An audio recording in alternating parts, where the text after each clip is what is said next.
Hey, what up guys? How you doing? It is Lasty here. Welcome today to a new episode of the FIFA 19 Ultimate Team Road to Glory, episode number 225 today. Today's going to start pretty quickly actually. We're going to pick up someone for our squad. I sort of teased it a little bit on Instagram. I don't think I've really said much about it on Twitter or anything. So yeah, if you do like little hints and stuff at what's coming up in the Road to Glory, definitely recommend following me on Instagram and stuff. Links can be found down below in the description. But you know what the team's currently looking like. That Rabiot on 8 chem is currently bugging me a little bit. So I figured we'd go out onto the market, spend some of that 1.1 million coins that we've got on a middle Seedorf, an 88 rated Clarence Seedorf. Picked him up for 577,000. Now, that was the cheapest on the market at the time. I have since seen him for like 555. So I'm going to lose some coins on him. But hey, hopefully we'll enjoy him and give him a good use for a little bit and see what he's like, basically. Because he looks like a decent centre mid. That's what he's going to be for us. He's not going to be a DM. He's not going to be a cam. He's going to be an out-and-out centre mid alongside Paul Pogba in the 4-1-2-1-2. Now, if you guys do decide that you've enjoyed this video, you like to support the series, do me a massive favour and smash that thumbs up button on today's episode. I'd really appreciate it. If we can hit anywhere near 2,000 likes, that would be banging. So thank you so much in advance for that. So I stick Seedorf into the club, and what bringing him in means that we can do, and it could have been any icon that we could have brought in, because he's basically the icon's going to go in the right centre mid spot, and now that gives Dumfries a chance to play at right back for us. Now I know he's significantly lower rated than Aurier, but everyone I know that has used Dumfries has absolutely raved about him. So I'm quite excited to give him a go. You know, he's one of our league SBCs that we were able to complete recently. Rabiot finds his way to the bench, and yeah, this is the squad. You know, it's looking kind of nuts, really, isn't it? It's changed a fair bit recently, obviously bringing in Ronaldinho, switching out the right back, and of course bringing in De Gea not so long ago, and well, yeah, of course, you know, we've got Clarence Seedorf in there now. So this is how the team's going to line up. Just switched it around a little bit because everyone was actually starting in a slightly different position. Seedorf right centre mid, Pogba left centre mid, and of course Dumfries chilling at right back where he should be. I've given Seedorf the number 8. Clarence gets the number 8 from me. I don't know what number he actually wore in real life. I feel like he was probably a number 10. I can't. I mean, I've already taken that number off of Zlatan, and I feel a little bit bad about that. And I've given it to Ronaldinho because, you know, Ronaldinho. But then we completed one of these E-Champions League SBCs because I had loads of English players in my club, and the rest of the ones that I didn't use I sold, and we actually get a walkout from this SBC, and it's big profit. It's a good one. It's Spanish cam from Man City. That is of course going to be 89 rated David Silva. Now, as much as you're probably not super psyched to see a David Silva coming out of your pack, 47,000 coins, I'm pretty much taking that as a W right there. So yeah, buzzing that we got him, and that's just going to add towards our little profit tallies. We also get an 84 Jimenez and an 83 Suso, Juventus player as well. Like, we've done quite well. So from that SBC, it was decent, even though of course we use the English players.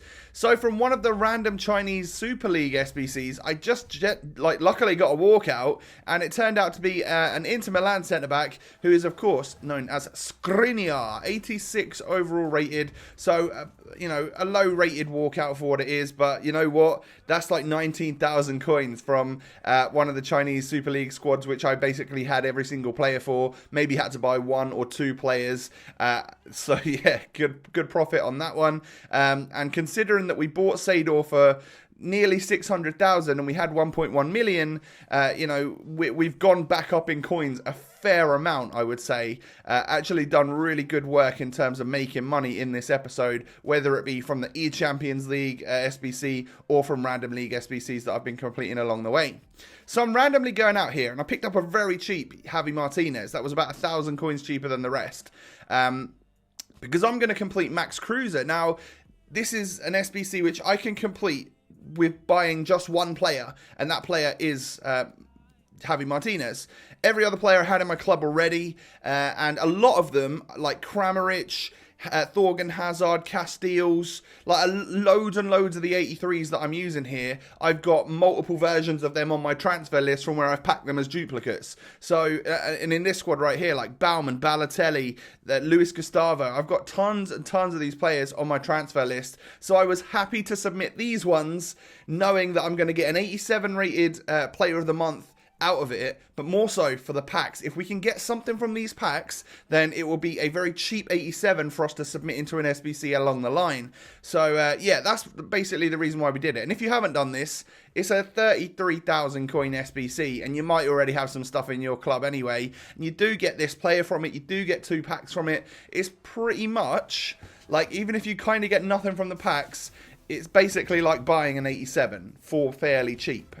So I would definitely recommend it, and it is worth the risk in my opinion if you are doing like the League SBC grind and you want a couple of packs to try and top up your club in other areas. So yeah, definitely would recommend that. So here he is in our club, Max Kruse. I think it's Kruse instead of Cruz, but I don't know if I'll ever use him. If there's ever a requirement for me to do so, then yeah, I will. And I'll probably end up putting him in an SBC somewhere down the line. I don't know where yet. But yeah, excited to bring him into the club, and more excited to get a rare Electrum Players pack, really. That was the idea of it. And this is a bit of a doozy. This pack is a bit good. So it's not a walkout, but we do get an inform. And that inform is 82 rated. Is it Philip Max? I think, did we take this guy in red? We might have taken this guy in red, but we get him tradable, inform, 82 rated, German from the Bundesliga. I'll most definitely take that because that's 13,000 coins. So if he's a 33k SBC, you can take 13,000 off of that, and we just got an 87 rated and all of these other players for 20k. But there's an 84 rated Asenjo in there. There's a Max Cruiser in there, just because, you know, hey, why not? And there's a Cardiff City silver centre-back who's about a 10,000 coin player. So that is absolutely perfect. We've profited, essentially, and it's really helped us out to do that Max Cruiser SBC. So we're up to 688,000. A few of the squad fitnesses are going to lazy buyers at 1,600. I am just relisting and relisting and relisting them though. And it's time for us to get back into the weekend league. So we started at 4-1. Time to play like 5 games today. See where we're going to end up. You know, after our 10 games, 4-1 right now. It's been better. It's been worse. But when the first team we match up against, this guy obviously enjoyed the Carnival promo because like 4 or 5 of his players were that card design. But Aubameyang whips one back post, and it's Ronaldinho to rise higher than the was it Mendy, I think, at the back stick. So he's risen higher than him, and he's able to score 1-0 up. Not a traditional Ronaldinho goal, but hey, you'll take it, right? Because it's a goal nonetheless in the weekend league. And then it started to go a little bit bad when he scored that belter with David Villa. That's someone which I don't come up against often, but I know he's got mad shooting. And if you can get spaces to shoot with David Villa, then of course it is probably going to fly in the back of the net. Clarence Seedorf then, just a little fake shot and a whip into the box. And it's Marcus Alonso, who in the second half I decided to play as a defensive midfielder when I put Eder Militao at left back, who scores the header to put me 2-1 up. And then of course it wouldn't be a debut without scoring a goal, would it? Clarence Seedorf gets on the score sheet. Very, very happy for the Dutchman to get his goal. And this Seedorf does look different to the other ones on the game. He's actually got his dreadlocks, which is one of the reasons why I picked him up. He's not just, you know, the bald-headed guy. So, you know, it's cool. You know, some things like that, like the visuals, like some players have got cool boots and you get them for that reason. But I do like that he is one of the slightly different looking versions of Seedorf on the game. You know, one of the reasons Paul Pogba's pretty cool to use in game is because his boots have got a little bit of red on it. And of course, he's got the blonde strip through his hair. I don't know, things like that. It's very useful in game to be like, okay, you don't get muddled up with players and stuff all the time. Anyway, next game, this guy's got a solid squad. Eusebio baby version, I think it was. And he goes 1-0 up with Royce after 5 minutes, and I had kickoff. So that's not a great start. However, we take the strike with Ronaldinho and it smacks the bar. But in the meantime, he wipes me out with Laurent Blanc and I get a penalty for it. Ronaldinho steps up, sticks it in the corner, and that is the equaliser after 10 minutes on the clock. I couldn't tell how this game was going to go, you know, because there were chances for both teams. And then, like, he plays it through to Werner right there. I moved my goalkeeper in the correct position, but I don't know why he didn't save it. But yeah, it was just so open from my defence. Awful from me, you know, terrible defending.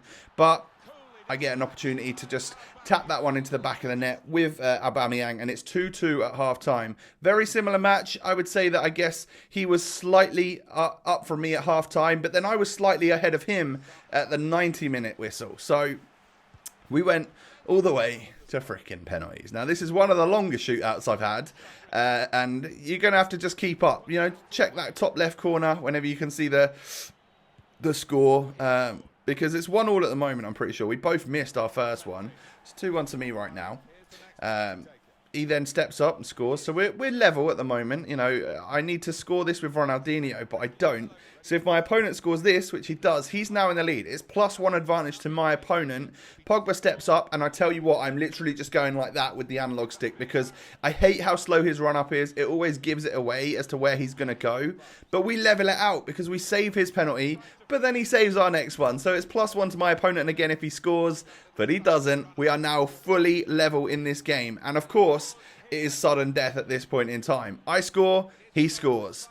And then the next penalty, David Luiz steps up, he scores. So I'm doing as much as I can at this point in time to stay in this penalty shootout. Here's Laurent Blanc scores, we're still level. And then I step up with Van Dijk, do exactly what he did with his Laurent Blanc. He steps up with his Van Dijk and I think sticks it to the left. I thought he went down the middle. Either way, I wasn't saving that one, was I? I go down the middle with Dumfries. So again, we're doing as much as we possibly can. He goes down the middle with his Dumfries. And then Eder Militao steps up and gets his penalty saved. My opponent then steps up with Richarlison, scores it and runs away victorious. And that was one of the longest penalty shootouts I think I've ever had on FIFA 19. It definitely is, actually. It's the longest penalty shootout I've had. I'm sure of it. And I deserved the win. You can just see it. I had way more opportunities. It was a pretty even game, but I think in the end I had bested that guy and I should have come away with the win. And is it just my luck that the next game we go into, we get matched up against a red 95 Ronaldo and just an all-round pretty decent looking mega squad. Richarlison pushes forward, plays it into an on-running Ronaldinho who is able to stick me 1-0 up after 15 minutes. At this point, I'm like, screw you, Ronaldo. You know, I'm going to beat you. And then, well, that happens. You know, how lucky can you get? The free kick comes off the bar. Of course, it falls to one of his players instead of one of my defenders. And he gets the equaliser from that, which, I mean, I'm not even sure he really touched it into the back of the net. And then some stupidity from me allows him to score again. 2-1 down. At this point, I'm actually kind of livid. My head is gone. And then when Ronaldo turns me and strikes it in the back of the net, I'm just like, I've fully lost it. At this point, I'm like, I lost that last one on penalties, and I really think I didn't deserve to. I'm 3-1 down in this game. I'm already booked with David Luiz, who then gets sent off, and I'm like, you know what? I don't want that red card. I'm gonna dashboard now. I've lost the game. Let's just move on to the next one. So, which I did. Actually, I had a little break after that one because it's just not gone so well. I like to have a break if I lose 2 in a row. Next match, solid squad, lots of flashbacks. He's done obviously a lot of SBCs, this guy. He likes them just as much as me, it seems. Richarlison plays it out wide to Ronaldinho. I strike it. Ederson parries it into the path, very luckily to Paul Pogba, who is, of course, able to just half volley that one home into the back of the net, 1-0. We are completely and utterly all over this guy at this point, and it is Aubameyang to head home to put me 2-0 up. 13 minutes on the clock, it's looking good. Ronaldinho to Seedorf, into Richarlison, back to Ronaldinho, finesse shot, bottom corner, 3-0, 42 minutes on the clock. I was surprised he hadn't quit, but we do get to the halftime whistle in this match. 3-0 at halftime. He's seen the stats. I was literally all over him, and that's when he's decided to rage quit. And I was wondering why he was playing a 5 at the back there. I just don't see why you would invite pressure like that. But hey, that takes us up to 6 wins, and we can move on in to our 10th and final game of the episode of the weekend league so far. This will be our 5th game of the episode, of course. Solid squad, couple of icons, 93 Hazard, headliner Rashford in his team as well. But Richarlison pretty much straight from kickoff. We pass our way down the pitch and get a little finesse shot opportunity, which puts me 1-0 up. He then plays it in to Rashford. I go in with a stupid challenge. I should have just held off a little bit. And he scores the equaliser very, very quick with Rashford. Rashford then strikes it. De Gea palms it. And just look at the awfulness that is right there. He sort of dives at it and it bounces over him and he's not gone to save it. It's just awful, awful, awful, awful. Hated every single moment of that goal going in. But we were able to level it up. 32 minutes on the clock. We push down the line here, whip it into the box, and Richarlison is there to head home to put me 3-2 up. And I think deservedly as well. I was enjoying this game. I was kind of all over him again, as you can see from these stats right here. But you just know how this one's going to go, don't you? It falls to Zola, who, I mean, what? Was that a weak foot volley just flicked over my head and scored? It's just kind of nuts. And then to make matters worse, me in a terrible, terrible state right here, give a penalty away in the 92nd minute. He scores it, and that's basically the last kick of the game. So I'm just like, heads exploded. I'm done for the day. 6-4 is my first 10 games here. 6-4. Look how much I dominated in that one. Ugh, it's annoying, but you know what? Sometimes that does happen. I've been in that situation before. I've probably been in a worse situation before, but we are 10 games played, only 6 wins achieved. A long, long way to go. Fortunately, the weekend league is extended this week, so that's why you're watching this video, whatever day you're watching it on, and we're only 6 wins in, you know? Like, we've got a couple more days worth of content coming up where I'll try to interlink it with some League SBC stuff and some other stuff like that, as I have been doing lately. The support lately has been absolutely phenomenal. Thank you so much for that. I really appreciate it, guys. It's made my last week. To see the support and stuff has just been epic. You all love the fact that we brought Ronaldo into the squad. Hopefully you like the fact that we've brought Seedorf in too. And if you do, smash that thumbs up button on today's video. Don't forget to subscribe to the channel. Don't forget to follow the Twitter, follow the Insta. Those links can be found down below. Have a great day, everyone, and I will catch you next time. Peace.